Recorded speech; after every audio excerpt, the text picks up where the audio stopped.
También este otro correo de Óscar Amaya dice, buenos días Romeo y a tus invitados. Está bien claro esta situación como la elección de... A ver, déjame correr un poco esta cosa. Como la elección del fiscal. Se ve que los intereses particulares de las personas se están mostrando, dice, en esta elección. En el fondo es una jugada política, como lo ha mencionado uno de tus invitados. ¿Será que estos grupos de poder quieren que el país regrese a la década de los 80? Sería desastroso, pero con estas actuaciones, una tras otra, están generando indignación, dice. Gracias por el espacio, excelente programa, dice nuestro amigo Óscar Amaya, que nos escribe esta mañana. También nos escribe esta mañana Carlos Rafael Urquía, este correo ya lo leí. Vamos a ir a otro correo más adelante, este de Rodrigo Escobar Bolaños. Dice, buenos días Romeo, y a tus invitados quisiera preguntarle al licenciado Sidney Blanco que si llegara a ser nombrado como magistrado de la Corte Suprema de Justicia, cuáles van a ser los principales rubros que va a impulsar. Además quisiera que emitiera opinión, dice, con respecto a la aprobación del nuevo Código Procesal Penal. ¿Cree usted que los juzgados del país tienen la logística para implementar a plenitud dicho código? Y me refiero, dice, específicamente a los juzgados de paz, los cuales van a tener las atribuciones de condenar y que por ende se van a realizar vistas públicas en dichos juzgados, tomando en cuenta que la mayoría de los juzgados de paz no tienen una sala de audiencia adecuada para llevar a cabo dichas audiencias y que muchas de las audiencias iniciales que en la actualidad se realizan se llevan a cabo en los despachos de los jueces, dice juez Sidney Blanco. Bueno, con relación a lo primero, que si llego a ser magistrado, yo siempre he identificado cuáles son los graves problemas que sufre la Corte Suprema de Justicia. Uno de ellos, muy grave, es la independencia judicial. Yo creo que es necesario trabajar en rescatar este principio ético de la independencia judicial. Esto significa que la Corte Suprema de Justicia, como todos los jueces, debemos estar exentos de todas influencias externas.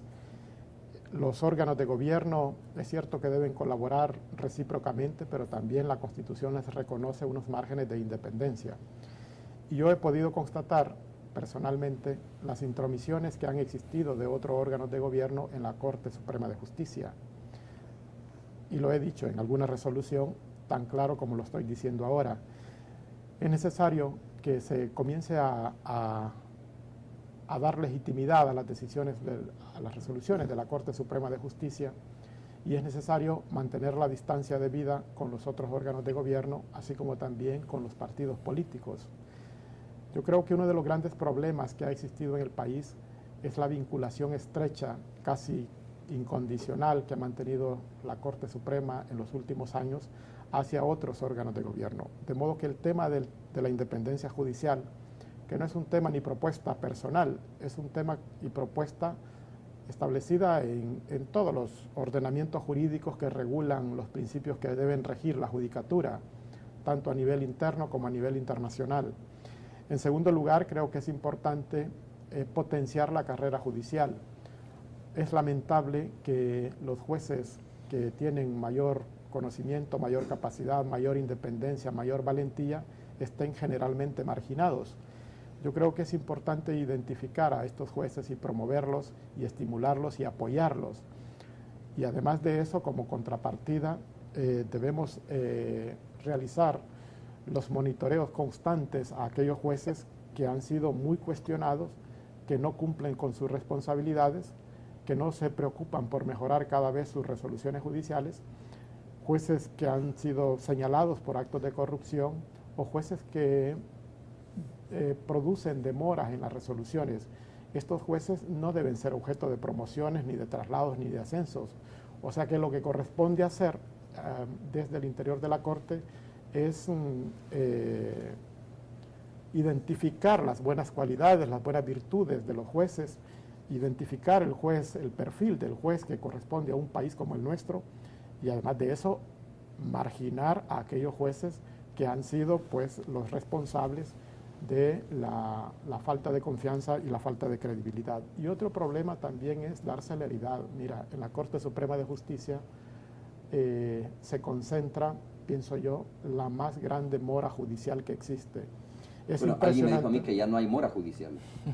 Bueno, mira, para decirte un ejemplo, yo desde hace casi 2 años mandé un proceso para que la Corte Suprema dirimiera un conflicto de competencia y lleva 2 años y todavía no ha resuelto. Y a mí me consta las graves moras, y aquí podemos pasar toda la mañana enumerando casos antiguos, antiquísimos, que ni siquiera se han admitido o no se han... O sea, hay muchos casos relevantes que están ahí, que no se sabe cuál va a ser la decisión de la Corte o de alguna de sus salas. De modo que mora judicial yo no. Además, la cuestión administrativa, mira, la Corte Suprema de Justicia es un monstruo que camina tan lento en todos los ámbitos, tanto en el ámbito administrativo como en el ámbito jurisdiccional. Son muchas cosas las que hay que hacer. Tal vez en el tema de la mora habría que diferenciar la mora que se le pueda achacar a los tribunales y a la Corte. En el caso de los tribunales hay que decirlo muy claramente, específicamente en el área penal no hay mora, pero sí la habrán en otras áreas. Pero en el caso de la Corte es una deuda pendiente. Entonces me parece de que la Corte, por eso precisamente se debe de nombrar magistrados que lleguen a trabajar, que dejen de andar de viaje permanente. Lo que se necesita es trabajo en la Corte. Y a la Corte no se llega a aprender, a la Corte se llega a exponer precisamente los conocimientos que se han adquirido. Yo quisiera llamar la atención sobre la indignación de la ciudadanía, cómo la ciudadanía nos percibe a los jueces, cómo percibe las instituciones la ciudadanía. Hay indignación y hay desaliento de parte de la ciudadanía, pero yo pienso de que tenemos una oportunidad de transformar las instituciones. Se hablaba de una unidad nacional en este país, que creo que no duró más de 15 días.